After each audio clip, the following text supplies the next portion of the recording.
Diana Matthews sat in a small Arizona police station, facing Detective Wilson. She handed him a worn manila folder containing her daughter Emma's missing person report and photos she had carried for 8 years. "Thank you for meeting with me." "Detective," Diana said, her voice steady despite her emotional pain, "my daughter Emma vanished 8 years ago during a road trip to visit my sister in California. We stopped at a Nevada gas station and she disappeared from the restroom." Detective. Wilson politely reviewed the report, taking in the details of the cold case. Diana watched him closely, having learned to read subtle facial cues that indicated whether someone was genuinely listening or merely placating her. "She was just 17, Diana continued, pointing to a photo of Emma with her distinctive blonde hair and bright blue eyes. "We stopped for gas near Las Vegas. Emma went to the restroom while I filled the tank. When she didn't return after 15 minutes, I went looking for her. She was just gone. No signs of struggle, no witnesses." Diana paused, the memory still vivid. "Just gone," she repeated softly.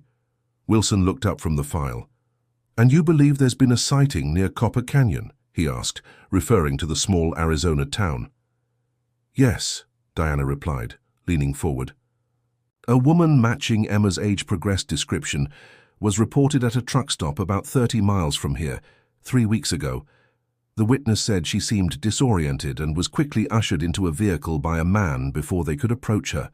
Wilson nodded but seemed to lose interest as he realized the case originated in Nevada. His shoulders relaxed and he leaned back in his chair, subtle signs that he was mentally categorizing her as another desperate parent. "Detective Wilson," Diana said urgently, "this isn't just about Emma anymore." She pulled out another thick folder. "Over the past 8 years, I've been tracking similar disappearances across the Southwest. Young women, mostly teenagers, vanishing from isolated gas stations and rest stops along interstate highways." She opened the folder, revealing meticulously organized newspaper clippings, printouts, and a hand-drawn map with red pins marking disappearance locations. "There's a pattern here. 17 cases with circumstances nearly identical to Emma's. 4 of them have connections to this region." Wilson examined Diana's research with a flicker of interest, but it quickly faded. He closed the folders and slid them back across the desk.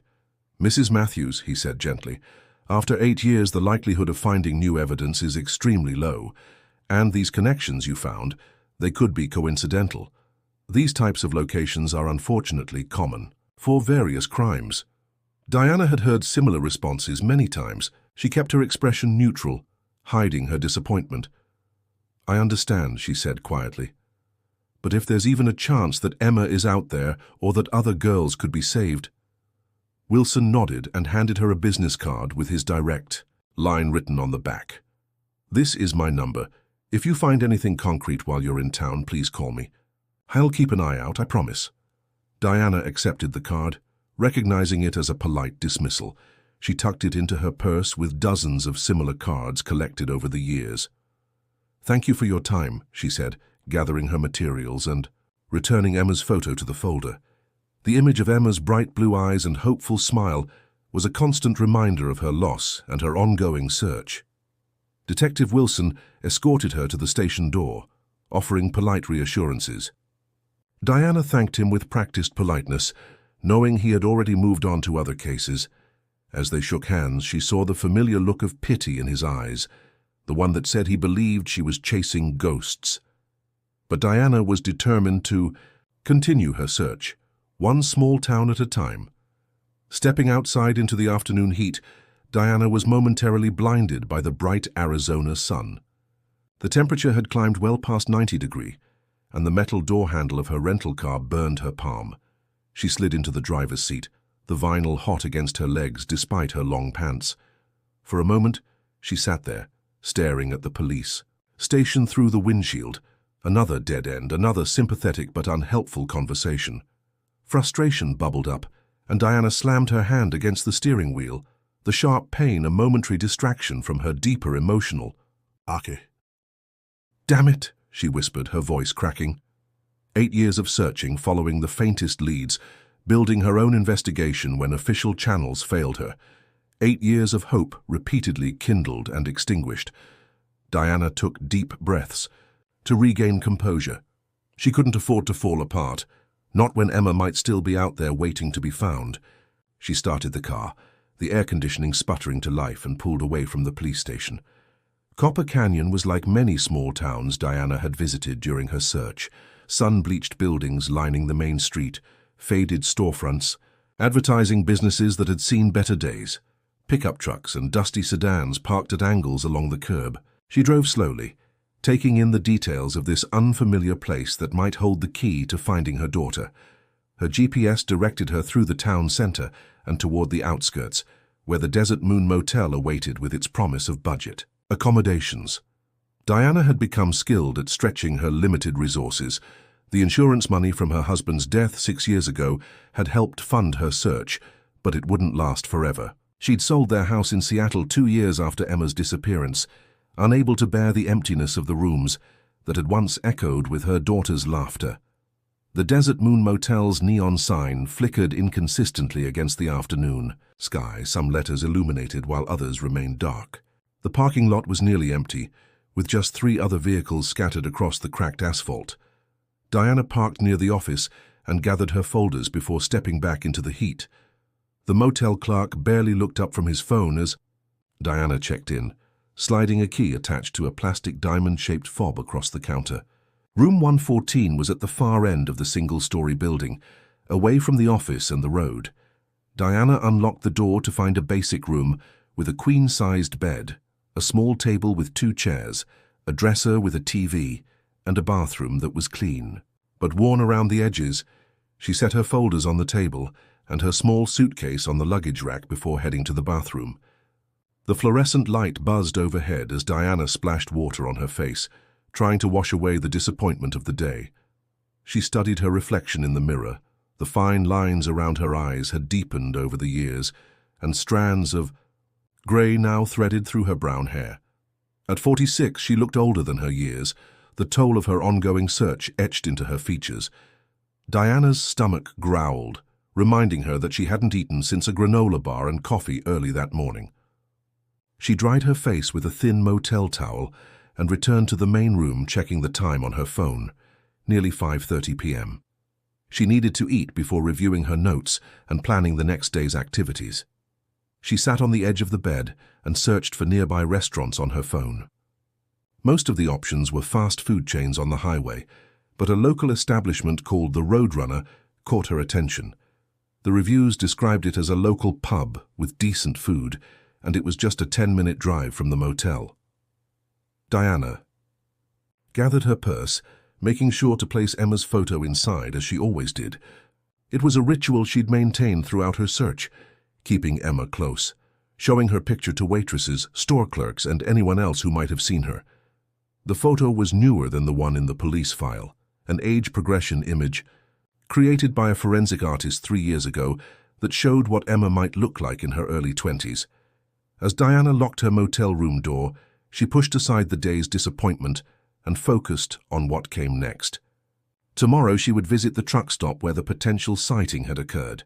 She would talk to employees, show Emma's picture, and perhaps find someone who remembered something useful. She couldn't allow today's setback to derail her mission. The sun was beginning its descent toward the horizon as Diana drove toward the Roadrunner, casting long shadows across the desert landscape. She'd learned to take each day as it came, each small step as part of the longer journey. Somewhere out there, Emma was waiting to be found. Diana was certain of it. She had to be, because the alternative was unthinkable.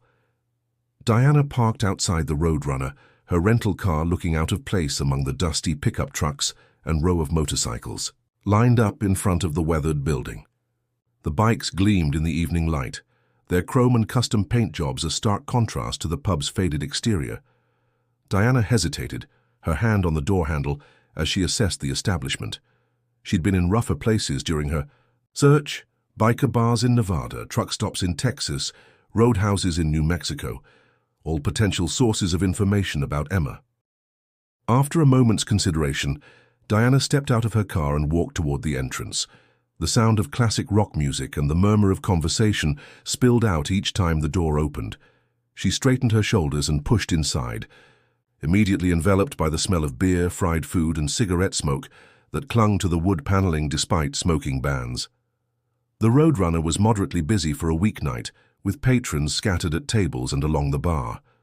A pool table occupied one corner, currently unattended, while a jukebox near the restrooms provided the soundtrack. Diana scanned the room, noting the mix of locals, some in work clothes, others in casual attire, before making her way to an empty spot at the end of the bar. "What can I get you?" asked the bartender. A man in his 50s with salt and pepper hair and forearms covered in faded tattoos. "Just a burger and a soda, please," Diana replied, settling onto the bar stool. The bartender nodded. "Coming right up. I'm Mike, by the way. Haven't seen you around before." Diana. "Just passing through town," she said, offering the simplified explanation she'd perfected over the years. Sometimes she shared more, but tonight she was too tired for the sympathetic looks and well-meaning but unhelpful suggestions that usually followed her story. Mike placed a glass of soda in front of her and called her order back to the kitchen. Diana sipped her drink, observing the other patrons while trying not to be obvious about it. The relative calm of the pub was disrupted when the door swung open with more force than necessary, and a group of 5 men entered. Their arrival shifted the energy in the room immediately. Conversations quieted, and several patrons glanced up before quickly returning their attention to their drinks. The newcomers wore leather vests over t-shirts, their arms adorned with tattoos, and their faces weathered by sun and hard living. The patches on their vests identified them as members of the Iron Wolves MC. Diana had encountered various motorcycle clubs during her search, and knew enough to recognize that these weren't weekend riders, but members of an organized gang. The bikers claimed a table in the center of the room, their presence commanding attention without them having to demand it. Mike quickly delivered beers without being asked, suggesting they were regulars whose preferences he knew well. Diana kept to herself, picking at the burger that arrived a few minutes later. She was about to ask Mike for the check when movement from the bikers' table caught her attention. One of the men with long hair and a full beard reached for his drink. As he extended his arm, Diana's gaze was drawn to a tattoo on his forearm. A woman's face rendered in remarkable detail with striking blue eyes that seemed to stare directly at Diana from across the room. Her heart stopped. Those eyes, though, the face was that of a woman in her mid-30s, not her 17-year-old daughter. Something about those eyes made Diana's pulse quicken. They were hauntingly familiar, the same unusual shade of blue as Emma's as her own. Diana forced herself to look away, not wanting to draw attention. She took a sip of her soda, her hand trembling slightly as she set the glass back down. It could be a coincidence, she told herself.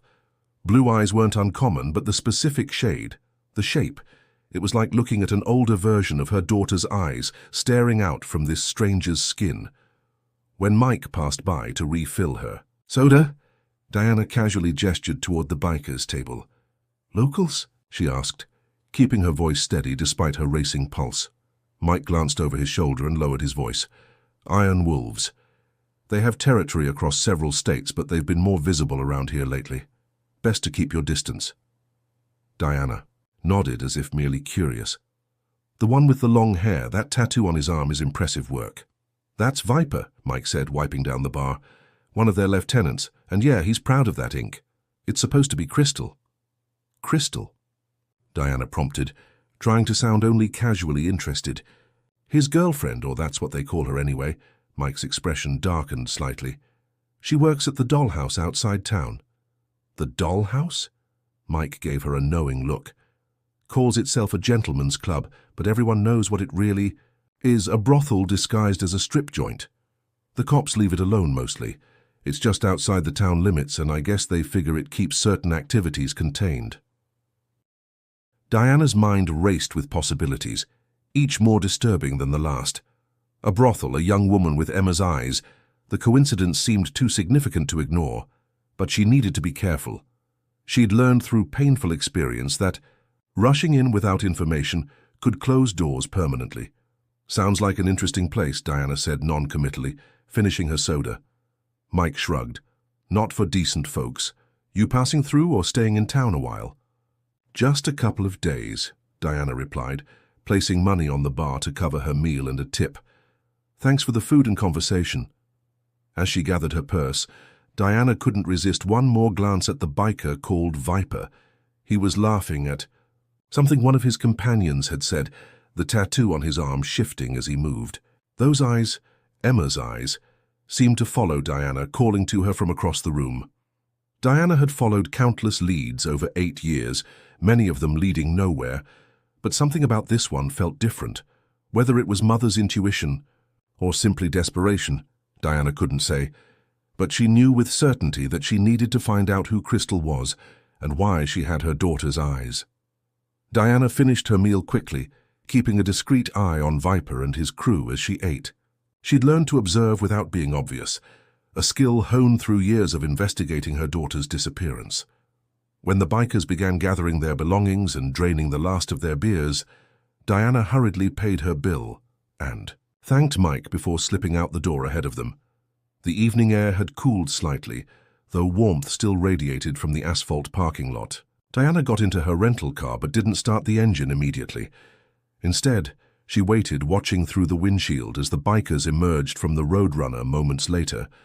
They were loud and boisterous, shoving each other good-naturedly. As they approached their motorcycles, Diana slouched down in her seat slightly, not wanting to be noticed as the men mounted their bikes. The engines roared to life in quick succession, the sound echoing across the parking lot. Viper, distinguishable by his long hair and imposing build, led the group as they pulled onto the main road and accelerated away. Diana waited until they were a good distance ahead before starting her car and pulling out to follow them. She kept several vehicles between them, maintaining enough distance to avoid suspicion while not losing sight of the distinctive leather vests and motorcycles. Her heart pounded in her chest, adrenaline sharpening her focus as she navigated the unfamiliar streets. The bikers led her through town and toward the outskirts, eventually turning onto a road that wound through the desert landscape. Fewer cars traveled this route, making it harder for Diana to remain inconspicuous. She dropped back further, relying on the motorcycle's taillights to guide her through the gathering darkness.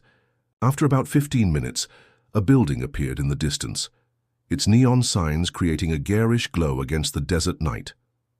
As Diana drew closer, she could make out the silhouette of a large, single-story structure with a parking lot already, half filled with vehicles. A sign shaped like a woman's silhouette proclaimed the Dollhouse in pink neon, with smaller text beneath reading, Gentlemen's Club. The bikers turned into the parking lot, circling around to a side entrance rather than the main doors where a small line of men waited to enter. Diana drove past slowly, noting the layout of the building and its surroundings, before finding a spot in the far corner of the lot where she could observe without drawing attention. From her vantage point, Diana watched as Viper and his associates disappeared through a door marked Staff Only. Regular customers continued to arrive, entering through the main entrance where a bouncer checked IDs and collected cover charges. The contrast between the two entrances was telling. The bikers clearly had a different relationship with the establishment than ordinary patrons. Diana sat in her car, the engine off but the windows cracked to allow for air circulation in the still warm evening. She observed the comings and goings, noting patterns in the flow of people. Occasionally, women would emerge from the main building and walk to a smaller structure about 50 yards behind it, a long, low building that resembled a motel with doors facing away from the main establishment. Sometimes they were accompanied by men. Other times they moved between buildings alone or in pairs. After about an hour of observation, Diana noticed movement at the side entrance. A group of men exited, Viper among them. Instead of returning to their motorcycles, they headed toward a dirt road that led away from the Dollhouse toward what appeared to be a compound in the distance. Even in the darkness, Diana could make out the outline of a fence surrounding several buildings about a quarter-mile away. Making a quick decision, Diana started her car and circled around the parking lot, finding an exit that connected to the main road. She drove about half a mile before turning onto a smaller access road that seemed to run parallel to the direction the bikers had taken. The rental car bounced over the uneven terrain, its headlights illuminating scrub brush and cacti. As Diana searched for a vantage point, she found what she was looking for on a small ridge overlooking the compound. Diana parked behind a large rock formation that would hide her vehicle from casual observation and killed the lights. From here, she had a clear view of the fenced area. Below, where security lights illuminated a central courtyard surrounded by several buildings of varying sizes. Diana reached for her purse and retrieved a pair of compact binoculars she'd carried throughout her search. Through them, she could see the bikers entering what appeared to be the main building. Other figures moved around the compound, men patrolling, the perimeter and women being escorted between buildings. As the night deepened, Diana remained vigilant, watching the compound through her binoculars and occasionally using her phone's camera to zoom in and take photos, though the quality was poor in the low light. She was about to give up for the night when movement near one of the smaller buildings caught her attention. A woman emerged, escorted by a man Diana didn't recognize. Even from this distance, something about the woman's movements made Diana's breath catch in her throat. The way she walked, a slight hesitation before each step, as if she were perpetually uncertain, was achingly familiar. It was Emma's walk, a distinctive gait that Diana would recognize anywhere, a physical mannerism that had persisted from childhood.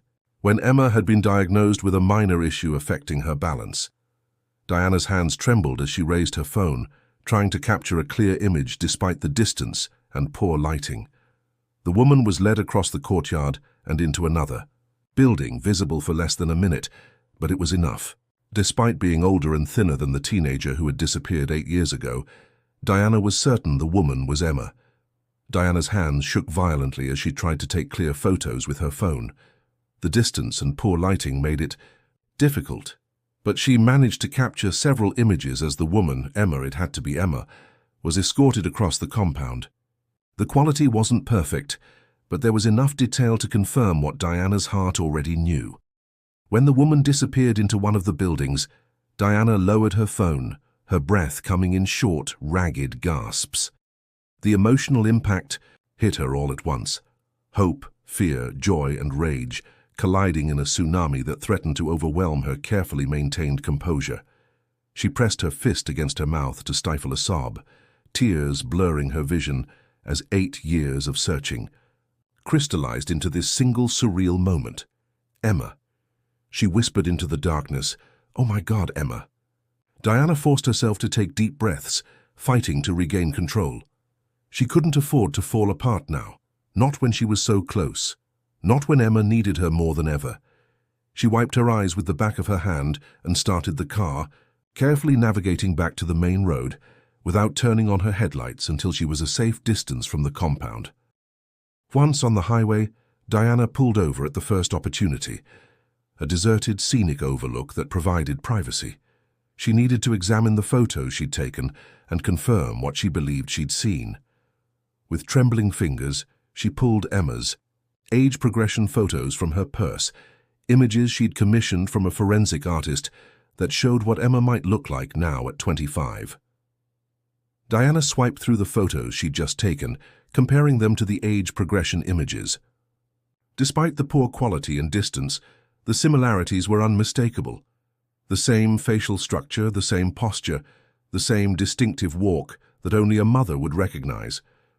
The woman in the compound was thinner than in the projections, her body language suggesting a weariness that hadn't been present in the 17-year-old Emma, but it was her.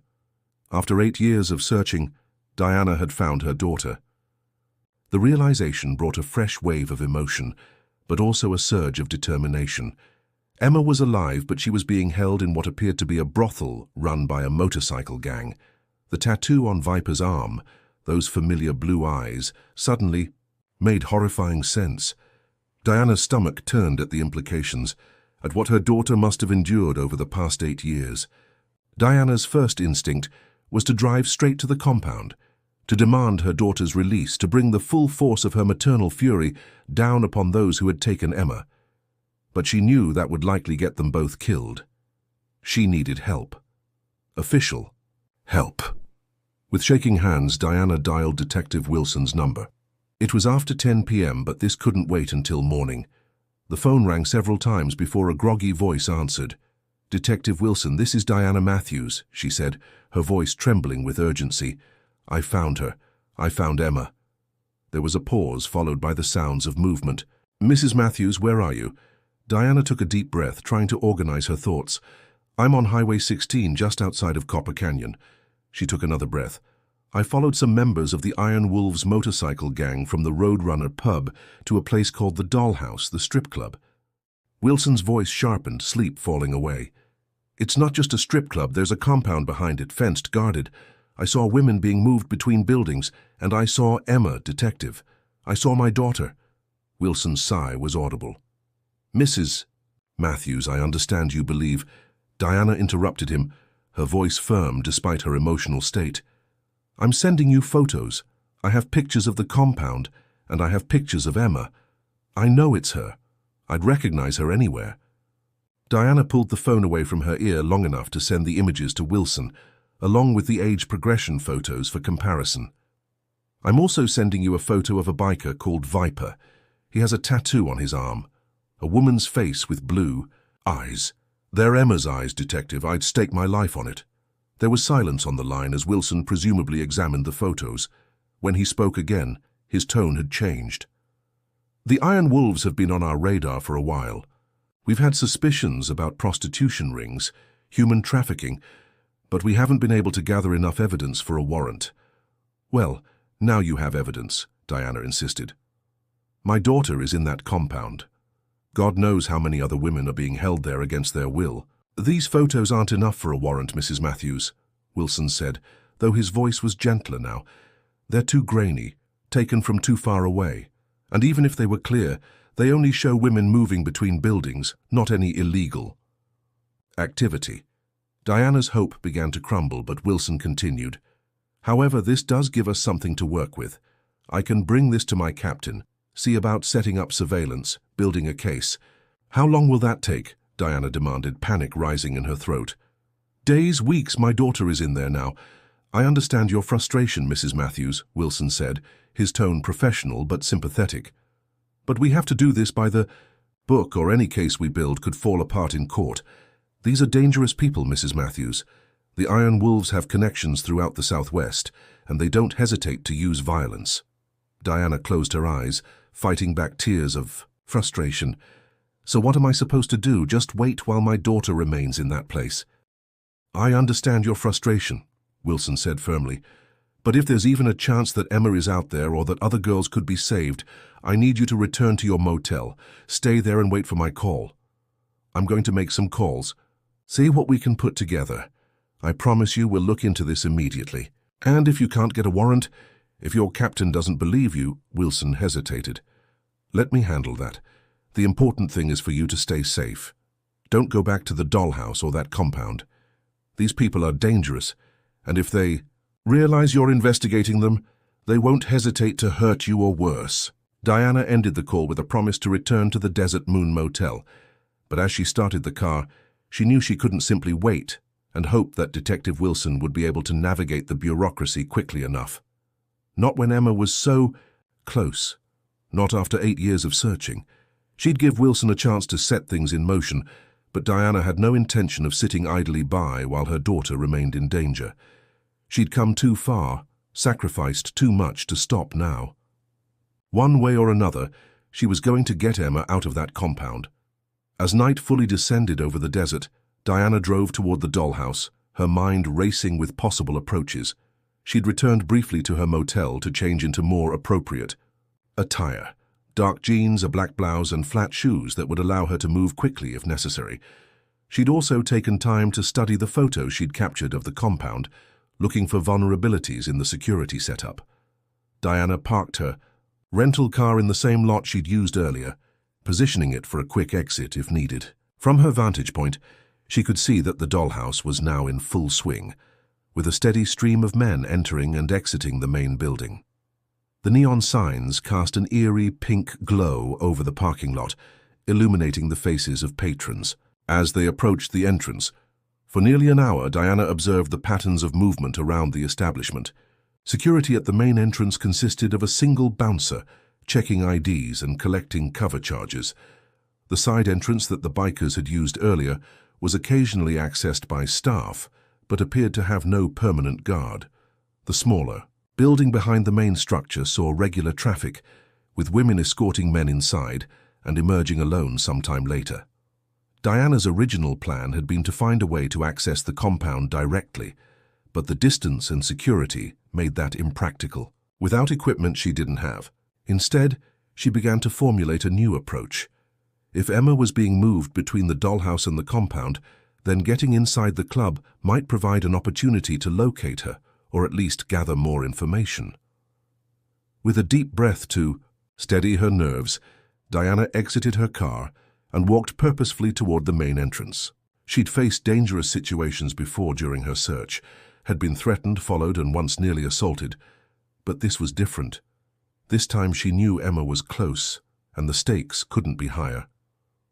The bouncer gave Diana a curious look as she approached. Women entering alone were apparently uncommon, but he took her cover charge without comment and waved her inside. The interior of the dollhouse assaulted Diana's senses immediately. Pounding music made conversation difficult, while the dim lighting, punctuated by flashing colored lights, created a disorienting atmosphere. The air was thick with the smell of alcohol, perfume, and sweat. Diana paused just inside the entrance, allowing her eyes to adjust to the darkness while she surveyed the layout. The main room was arranged around a central stage, where a dancer performed for a sparse audience. Smaller stages were positioned around the perimeter, some occupied by dancers, others empty. A bar ran along one wall, while booths and tables filled the remaining space. Men sat alone or in groups, some with scantily clad women perched on their laps or seated beside them. Diana moved toward the bar, trying to appear casual despite her racing heart. She ordered a club soda, needing to maintain a clear head, and found a spot where she could observe the room without drawing attention to herself. She was looking for any sign of Emma, any indication of where within this building her daughter might be. As Diana sipped her drink, she noticed a pattern in the movement of the women working the floor. Occasionally, one would lead a customer through a doorway near the back of the room, returning alone sometime later. Others would disappear through a different door marked staff only and not return to the main floor. Diana suspected that the first door led to private rooms for dances or other services, while the second might connect to the smaller building she'd observed from outside, or perhaps even to the compound itself. Diana was considering how to get a closer look at these doors when a large hand landed heavily on her shoulder. She turned to find a bouncer, different from the one at the front door, looking down at her with suspicion. "You lost, lady?" he asked, his voice barely audible over the music. Diana's mind raced for a plausible explanation for her presence before she could respond. A familiar figure appeared beside the bouncer, Viper, the biker with Emma's eyes tattooed on his arm.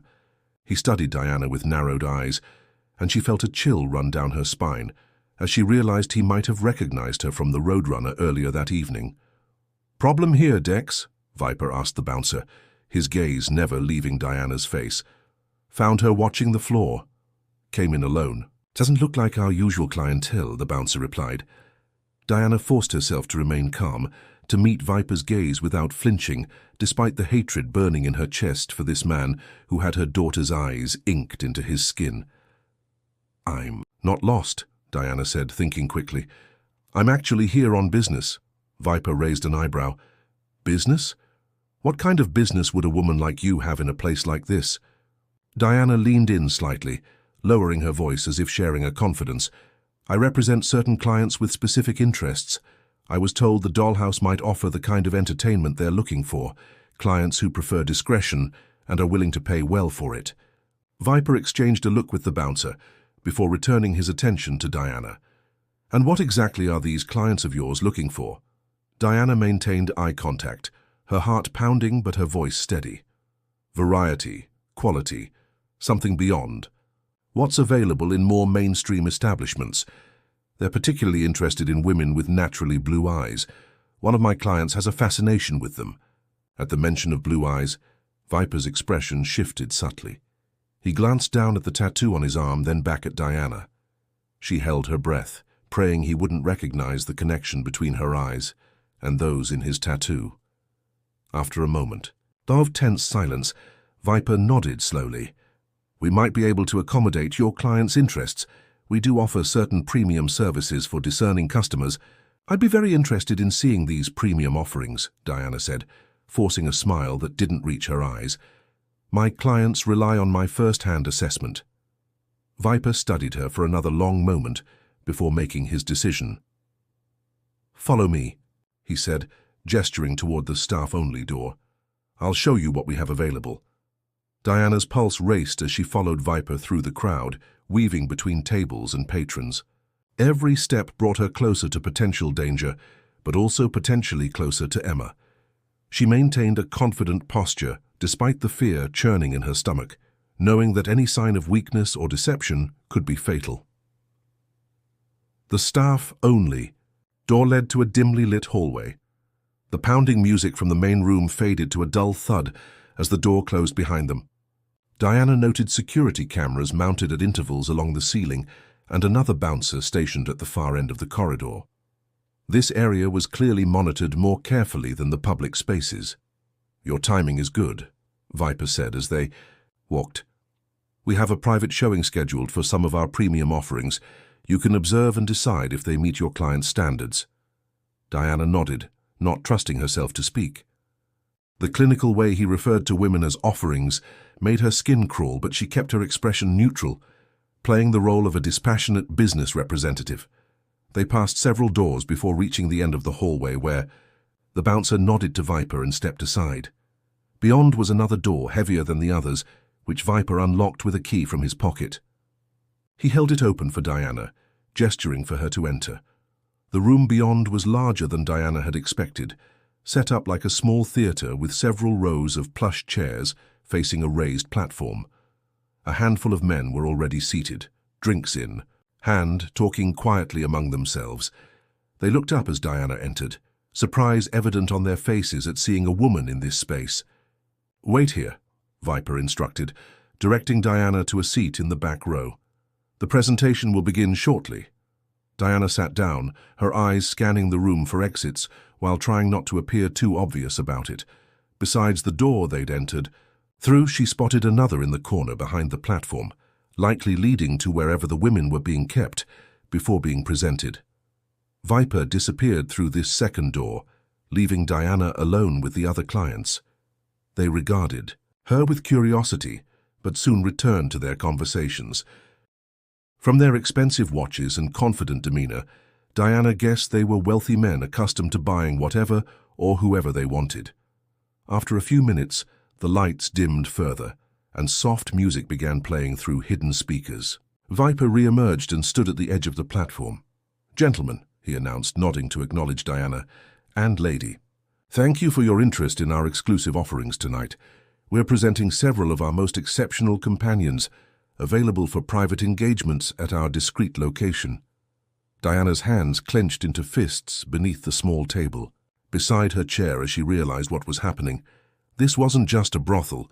It was a human trafficking operation where women were being sold to the highest bidder. One by one, young women were brought onto the platform, each introduced by Viper, with a fictional name and a list of qualities that made them desirable. Diana watched in horror as the women stood under the spotlight, their expressions vacant or carefully composed to hide their fear. Some appeared to be under the influence of drugs, their movements slightly uncoordinated. All wore revealing outfits that left little to the imagination. Diana forced herself to remain seated, to maintain her facade even as rage and disgust threatened to overwhelm her.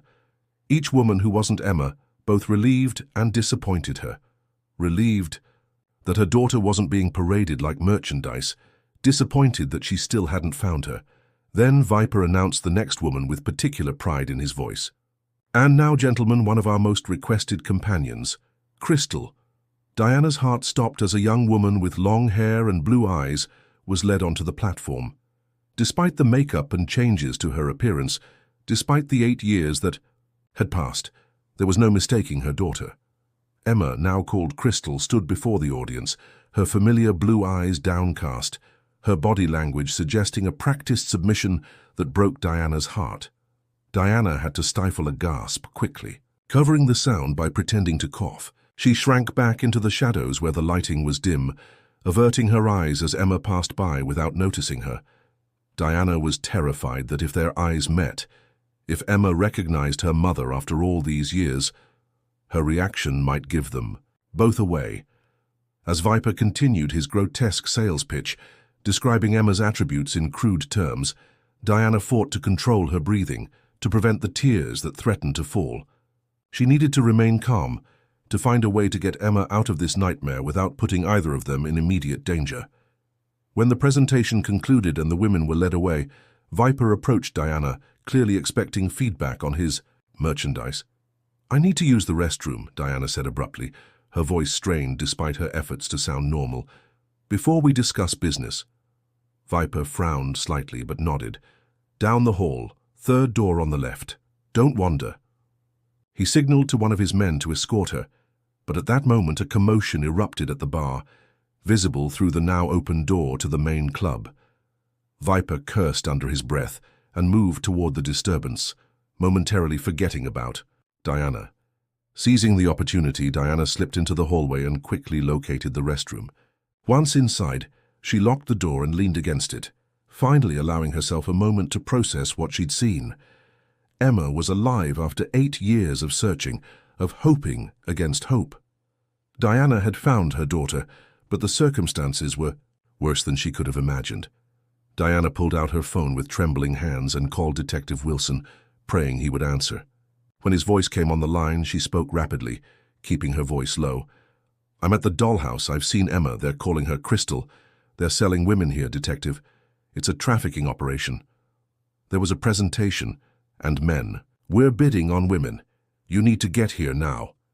"Mrs. Matthews," Wilson's voice was sharp with concern, "I told you to stay at your motel. We're working on surveillance, but we don't have enough for a warrant yet."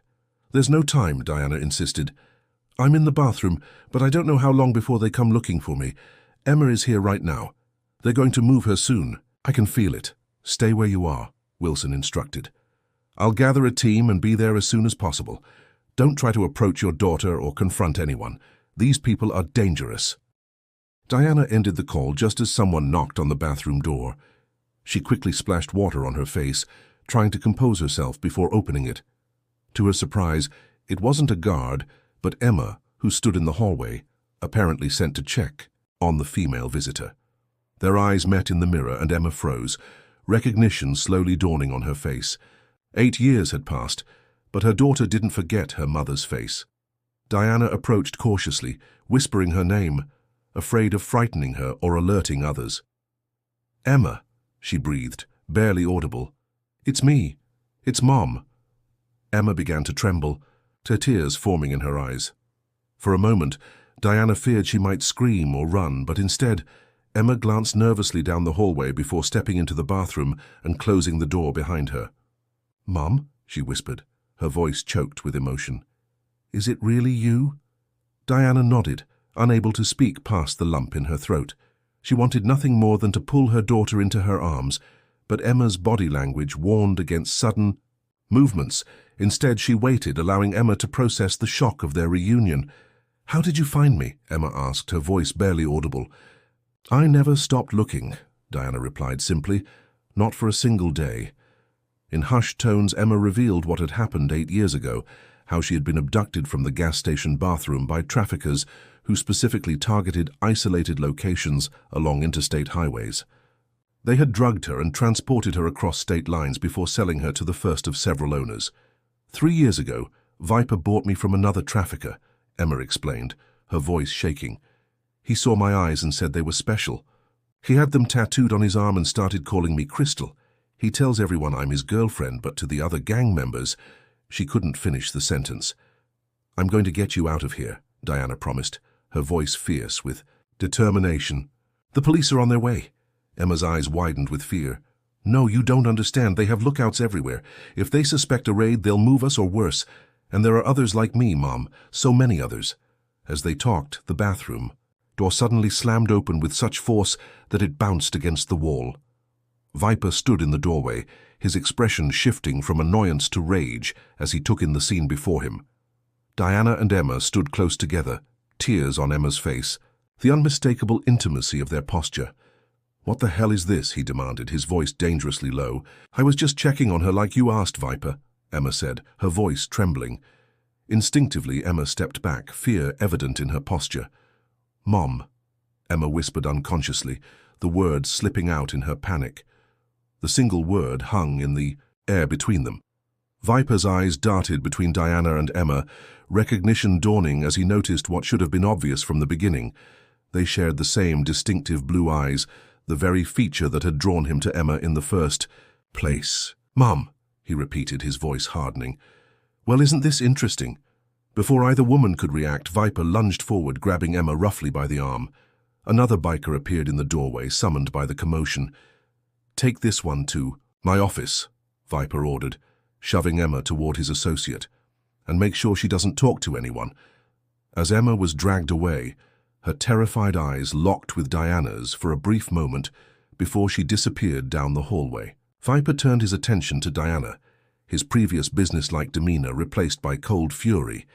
"You're her mother," he stated flatly. "You've been looking for her." Diana straightened her spine, refusing to cower despite the fear coursing through. "Her? Yes, for 8 years." Viper's laugh was without humor. 8 years, that's dedication. And now you've found her. Unfortunately for you, that's a problem for me." He grabbed Diana's arm with bruising force, dragging her from the bathroom and down a different corridor than the one Emma had been taken through. Diana struggled against his grip, but Viper was much stronger, his fingers digging painfully into her flesh as he propelled her forward. They ended up in a small office at the back of the building, a stark space with a metal desk, filing cabinets, and a security monitor showing feeds from cameras throughout the establishment. Emma was already there, held in place by the other biker, her eyes wide with fear. Viper shoved Diana into a chair and stood over her, his imposing figure blocking the door, the only visible exit. "You know," he said conversationally, though his eyes remained cold, "I knew exactly who your daughter was when I bought her 3 years ago." Diana's blood ran cold at his casual admission. "What do you mean?" "The blue eyes," Viper said, gesturing to Emma. "They're rare, especially that particular shade. When I saw her file, I remembered the missing persons reports from years back. Pretty teenager with unusual blue eyes vanished from a gas station." I shrugged. "I collect beautiful things, and those eyes were too unique to pass up." "You're a monster," Diana whispered, unable to contain her disgust. Viper's expression hardened. "I'm a businessman, and you're threatening my business." He turned to Emma. "Your mother's been busy, Crystal. Or should I call you Emma? She's been talking to the local police about my operation." Emma's gaze shot to Diana, fear and hope warring in her expression. "I've moved my operation multiple times to avoid detection," Viper continued, pacing the small office, always bringing my property with me. He stopped in front of Emma, running a finger down her cheek in a gesture of possession that made Diana's stomach turn. "Especially my favorites." Diana leaned forward, desperate to find some way to reason with him. "Listen, I have money. I can pay you whatever you want. Just let us go. We won't say anything." The suggestion seemed to amuse Viper, but his amusement quickly transformed into rage. He struck Diana across the face with an open palm, the force of the blow snapping her head to the side and bringing tears to her eyes. Emma cried out, struggling against her captor's grip. "Stop! Don't hurt her!" Viper ignored her plea, leaning down until his face was inches from Diana's. "You think you can buy your daughter back? She's worth more to me than whatever pathetic savings you've scraped together." He straightened up, making a decision. "No, I think we need a more permanent solution to this problem." He turned to the biker holding Emma. "Get the van ready. We're moving her to the Tucson location tonight." Then, looking back at Diana, he added, "As for you, people go missing in the desert all the time. No one will think twice about another tragic disappearance." The cold calculation in his voice left no doubt that he was serious. Diana had faced desperate situations during her search for Emma, but never had she been so certain that her life was in immediate danger as Viper instructed his associate on the preparations needed for transport. Diana caught Emma's eye across the room. Despite the years of captivity and abuse, she could see a spark of the determined girl she'd raised, a spark that hadn't been completely extinguished. The biker holding Emma loosened his grip slightly as he reached for his phone to make the arrangements Viper had ordered. In that moment of distraction, Emma's gaze fell on a heavy glass ashtray sitting on the desk near her. Diana gave an almost imperceptible nod, understanding passing between mother and daughter without words. In the distance, sirens wailed, growing louder by the second. Viper's head snapped up at the sound, his expression darkening as he moved toward the security monitor.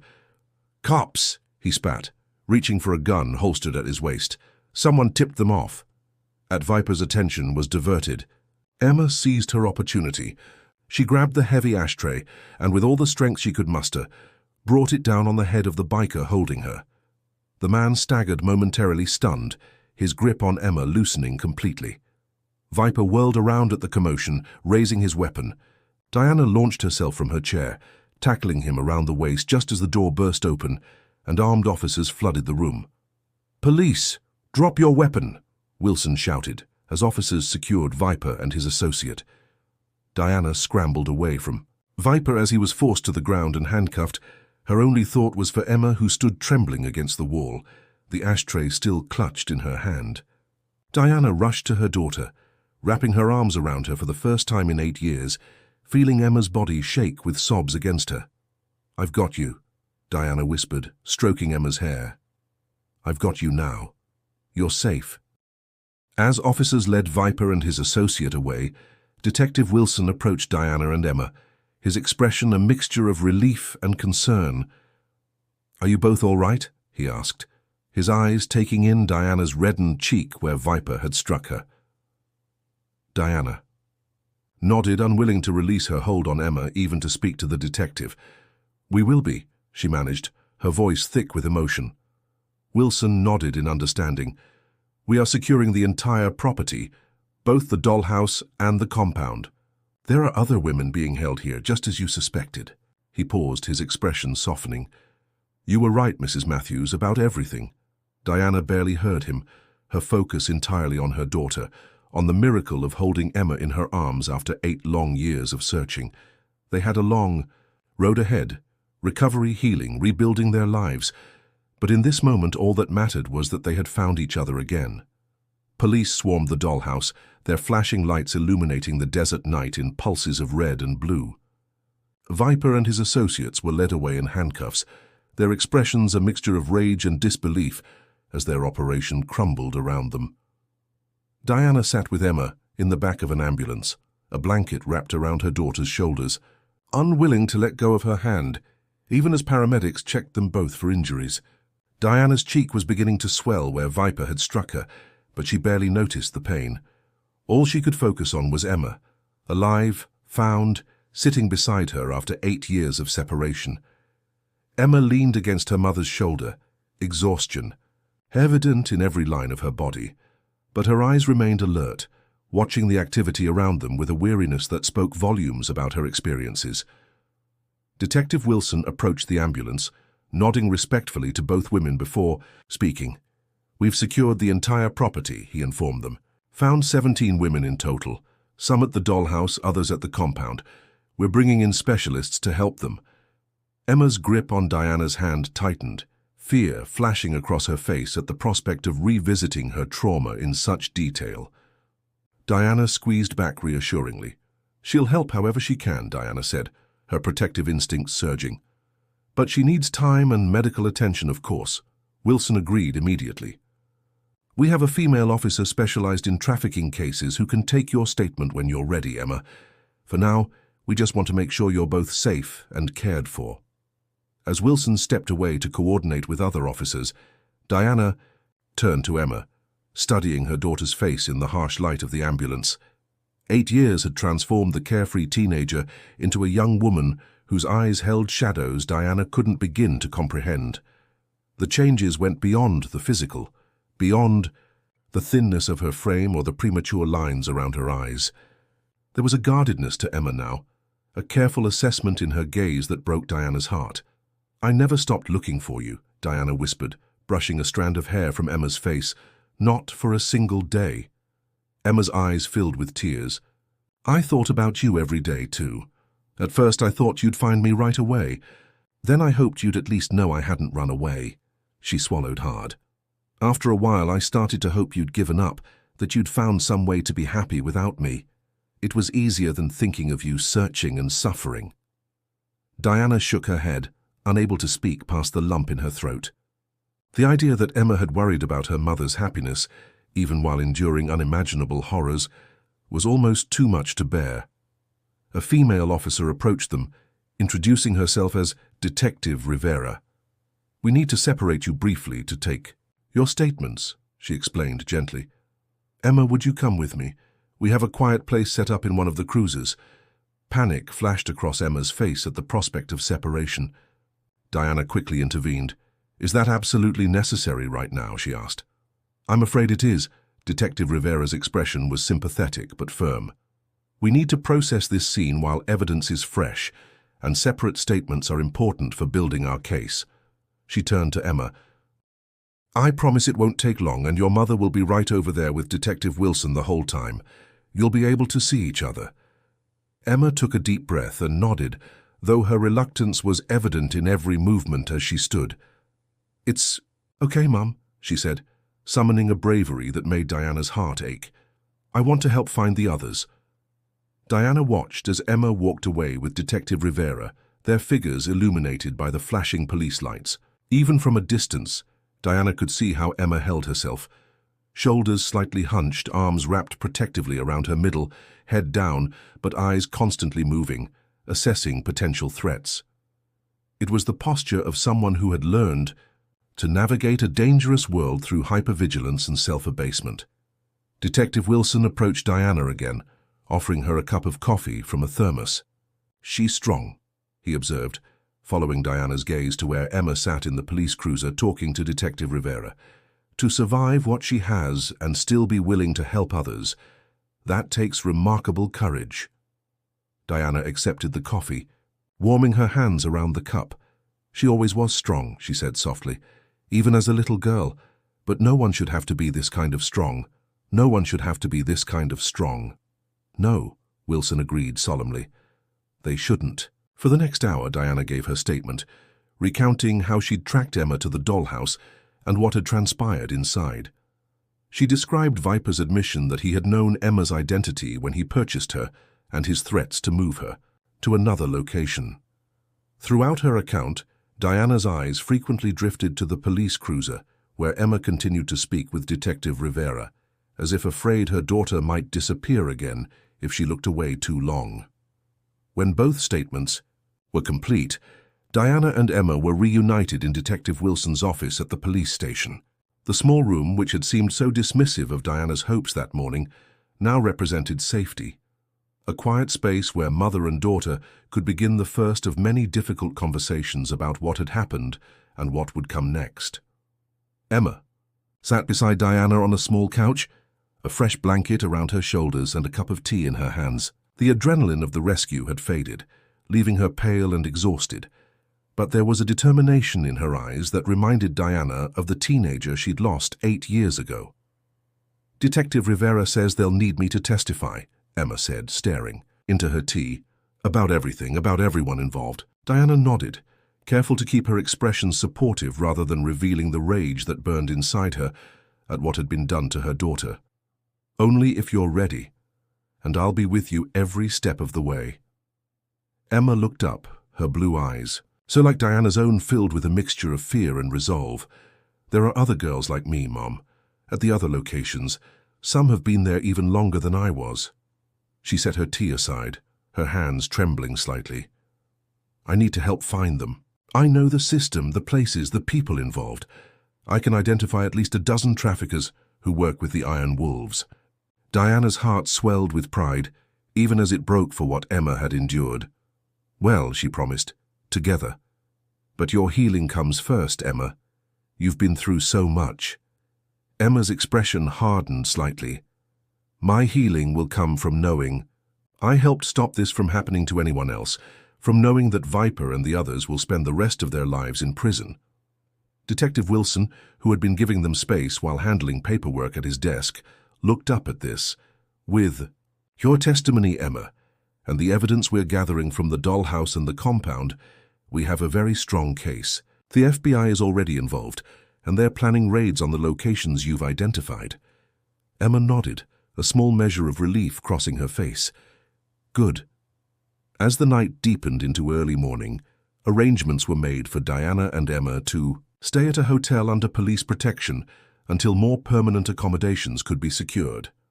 The doctors had examined Emma, and while recommending further medical and psychological evaluation, had cleared her to leave the hospital. Dawn was breaking as Diana and Emma finally left the police station. The first rays of sunlight painted the desert landscape in hues of gold and pink. Diana wrapped her jacket around Emma's shoulders as they walked to the waiting police cruiser that would transport them to the hotel. The simple act of protection, mother, sheltering daughter, felt simultaneously ordinary and miraculous after 8 years of separation. They stepped outside into the cool morning air, both women forever changed by their experiences, but finally reunited. Diana helped Emma into the back seat of the cruiser before walking around to the other side and sliding in beside her. As the officer started the engine, Diana glanced at her daughter in the soft morning light, a moment she had imagined countless times during 8 years of searching. Emma's head rested against the window, her eyes heavy with exhaustion but still alert, still watching the world with the careful assessment of someone who had learned the hard way that danger could come from anywhere. But as the car pulled away from the station, Emma's hand found Diana's, their fingers intertwining in a silent affirmation of their connection. The road ahead would not be easy. There would be legal proceedings, therapy sessions, nightmares, and triggers. There would be moments when the weight of what had happened threatened to overwhelm them both. But as they drove away from the police station toward an uncertain but shared future, Diana felt something she hadn't truly experienced in 8 years. Hope. Not the desperate hope that had sustained her search, but a quieter, more grounded hope that healing, while difficult, was possible.